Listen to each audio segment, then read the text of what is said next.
Today, the State Department officials denying a split between the president and his top diplomat over North Korea, after the president's tweets this weekend undercut the Secretary of State's outreach to North Korea just a day earlier. And according to exclusive reporting by NBC News today, this latest incident caps months of friction between the president and Tilllerson that almost led to the nation's top diplomat resigning in July.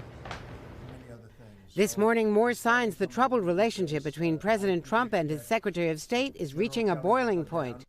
A growing chorus of headlines calling on Rex Tillerson to quit after the president attacked his new outreach to North Korea, tweeting Sunday, "Save your energy, Rex. We'll do what has to be done." And, "I told Rex Tillerson, our wonderful Secretary of State, that he is wasting his time trying to negotiate with Little Rocket Man." That diplomatic bombshell from the president coming just 7 hours after Tillerson's arrival home from Beijing, where he had revealed that the U.S. has a back channel to North Korea, telling reporters in China, "We can talk to them. We do talk to them directly through our own channels."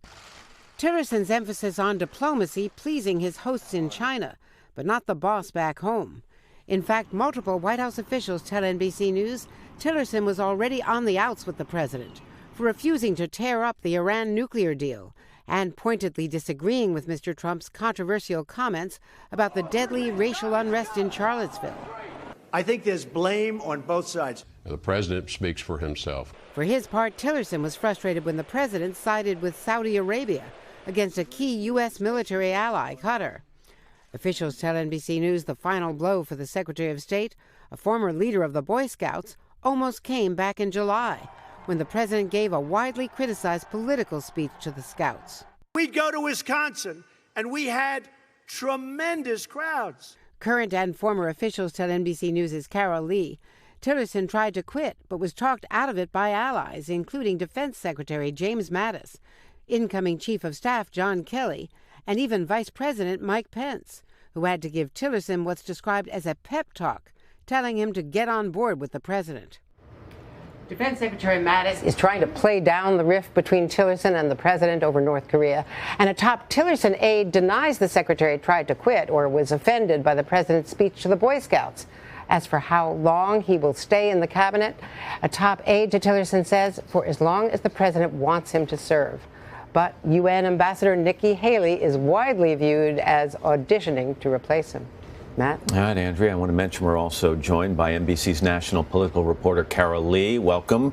Let me start with you, though. This isn't just a squabble between a boss and an employee. This is the President of the United States and the Secretary of State. Given all that's going on in the world right now, can Rex Tillerson carry on diplomacy while he's being undercut in this manner? I mean, that's the big question. The stakes are enormous. Just look at North Korea and the fact that Kim Jong-un and leaders, President Xi in China, are all confused. Who's in charge? They now know it's the president, and that Tillerson does not speak for him. And that is really dangerous around the world. To give an idea, Carol, of where this has all gone, you have some reporting that suggests that Rex Tillerson, following a national security meeting, used a derogatory term to describe the president. Take me further. Okay, well, I'll set the scene for you. It was at a meeting at the Pentagon with the president's national security team. There were cabinet officials, White House officials. The president attended. He left.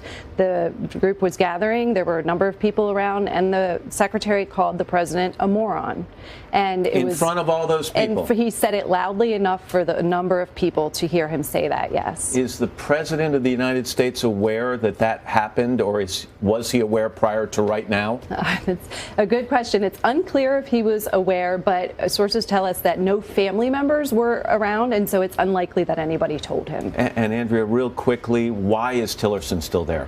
Given all this, why hasn't he just handed in his resignation? He's a proud man. He wants to accomplish something. In his view, it's the downsizing of the State Department, eliminating waste that he sees. He wants to wait for his management review, but I think the frustrations are mounting. And if he feels that he cannot accomplish anything, especially since he's lost the confidence of the department with his budget cuts and lost the confidence of Capitol Hill, he could leave at any time. Andrea Mitchell, Carol Lee, thank you both. Really appreciate it.